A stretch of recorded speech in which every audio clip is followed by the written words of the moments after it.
उत्तर प्रदेश के पिछड़ा और दलित अभ्यर्थी 21 जुलाई 2026 की तारीख का बेसब्री से इंतजार कर रहे हैं। ये वो अभ्यर्थी हैं जिनको ये स्पष्ट लगता है कि उन्हें उनका हक नहीं मिला है। क्या उत्तर प्रदेश की सरकार सुप्रीम कोर्ट में वो लिस्ट पेश कर देगी जिसका इंतजार इन ओबीसी, एससी, एसटी अभ्यर्थियों को है? क्या सरकार जो संशोधित लिस्ट है वो प्रस्तुत करेगी सुप्रीम कोर्ट में और सुप्रीम कोर्ट को यह बताएगी कि उससे गलती हुई थी पहली लिस्ट बनाने में? या सरकार सुप्रीम कोर्ट को यह बताने वाली है कि नहीं, जिनकी नौकरी चल रही है, जिनकी लिस्ट बन गई थी, गलती या सही, वो लिस्ट अपनी जगह है, उनकी नौकरी चलती रहेगी, लेकिन हमने इन अभ्यर्थियों की जो कि आरक्षण मांग रहे हैं और जिनका आरक्षित हक उनको नहीं मिला है, उनकी एक अलग लिस्ट बना दी है। इसको देख लीजिए आप, और अगर मुमकिन हो तो इसको अलाउ करिए, हम इनको नौकरी देने को तैयार हैं। क्या होने वाला है आखिर 21 जुलाई को, इस वीडियो में हम इसी पर बात करने वाले हैं। तो इसको आखिर तक देखिए और 21 जुलाई से पहले जो संभावनाएं हैं जिन पर चीजें आगे बढ़ सकती हैं या जिनसे संबंधित सरकार अपना पक्ष रख सकती है, आइए उस पर बात कर लेते हैं। पिछली सुनवाई में जैसे ही जस्टिस दत्ता के सामने सरकार के काउंसिल पेश हुए, उन्होंने कहा कि हमें वक्त दीजिए, हम एक लिस्ट पर विचार कर रहे हैं। हम इन लोगों की यानी कि आरक्षित वर्ग के अभ्यर्थियों की जो मांग है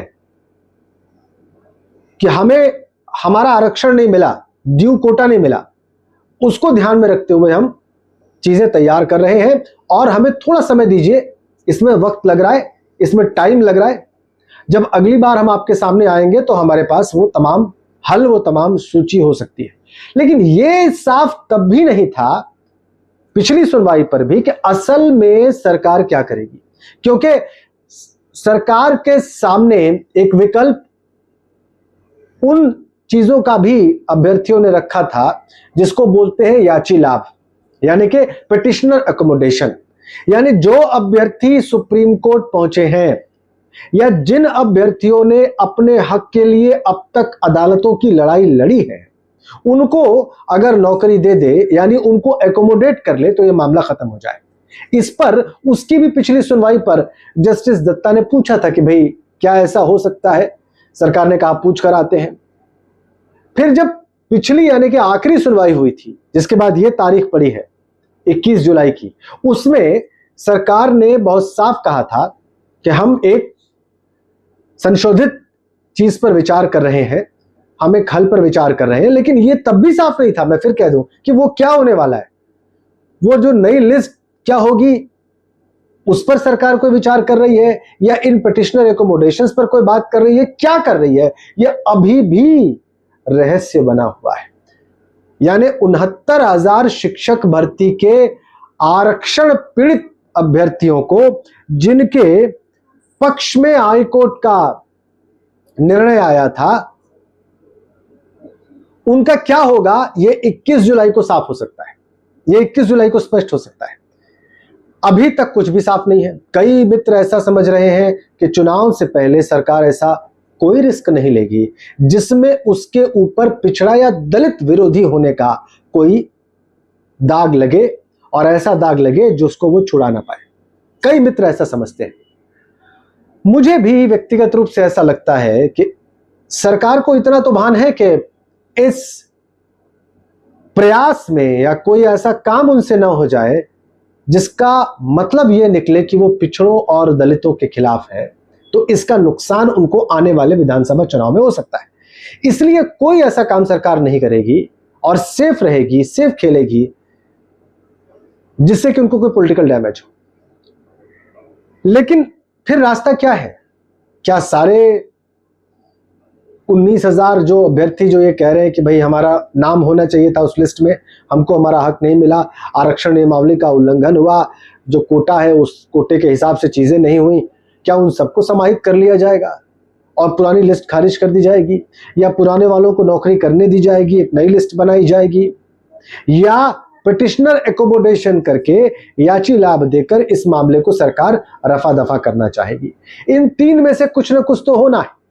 और चौथी चीज ये हो सकती है, इस पर भी कई अभ्यर्थियों को आशंका है कि डेट पर डेट लेने की कोशिश की जाएगी, डेट ली जाएगी और इस मामले को टाला जाएगा जहां तक टाला जा सके। लेकिन टालने की भी हद होती है। ऑलरेडी इस मामले को 2 वर्ष हो चुके हैं सुप्रीम कोर्ट में, लंबे टाइम तक तो इसमें स्टे लगा रहा, फिर बहुत दबाव के बाद सुनवाई शुरू हुई। अभी लखनऊ में इन आरक्षण पीड़ितों ने धरना प्रदर्शन किया है, फिर से ताजा 2-3 दिन पहले। तो क्या होगा, इस पर सबकी निगाहें तो हैं, इसलिए इसको बहुत लंबा टाला जाना भी मेरी समझ में सरकार के लिए आसान काम नहीं होगा। तो फिर सरकार को 21 जुलाई को न्यायमूर्तियों के सामने अपना आइडिया साफ रखना होगा, या उस आइडिया की एक झलक तो देनी होगी। वो झलक क्या होगी, वो विकल्प क्या हो सकते हैं, यही सबसे ज्यादा महत्वपूर्ण है। और 21 जुलाई की सुनवाई में ये जो सवाल मैं आपको बता रहा हूं, ये बहुत महत्वपूर्ण होंगे जो मुझे समझ में आए। क्या सरकार अदालत को वो सूची या उसकी स्थिति बताएगी जिसका उल्लेख पिछली सुनवाई में किया गया था? ये विकल्प नंबर 1 है, ये संभावना नंबर 1 है। दूसरा, क्या आरक्षण की अपनी पूरी पॉलिसी पर सरकार बहस की तैयारी करके आएगी और यह कहेगी कि हम इस सूची में जिस तरीके से आरक्षण दिया गया है इस पर बहस करने को तैयार है? यह भी एक विकल्प हो सकता है कि सरकार अड़ जाए और सरकार यह साबित करने की कोशिश करे कि नहीं, जो लिस्ट हमने बनाई थी वो बिल्कुल परफेक्ट है, उसमें कोई गड़बड़ी नहीं है, उसमें आरक्षण के सारे नियमों का पालन किया गया है। सरकार के पास एक विकल्प यह भी है। तीसरा विकल्प, क्या कोर्ट आगे की प्रक्रिया के लिए कोई निर्देश सरकार को साफ तौर पर देगा कि भाई आपने अब तक जो किया है वो आपने न जाने क्या किया है और उस पर बहुत विवाद है, इसलिए हम जो आपको डायरेक्शन दे रहे हैं इस पर आप काम करते हुए एक लिस्ट बनाएं और इस मामले का हल निकालें। तो क्या अदालत के डायरेक्शन का इंतजार करेगी सरकार और अपने ऊपर कुछ नहीं लेना चाहेगी? यह भी एक विकल्प है।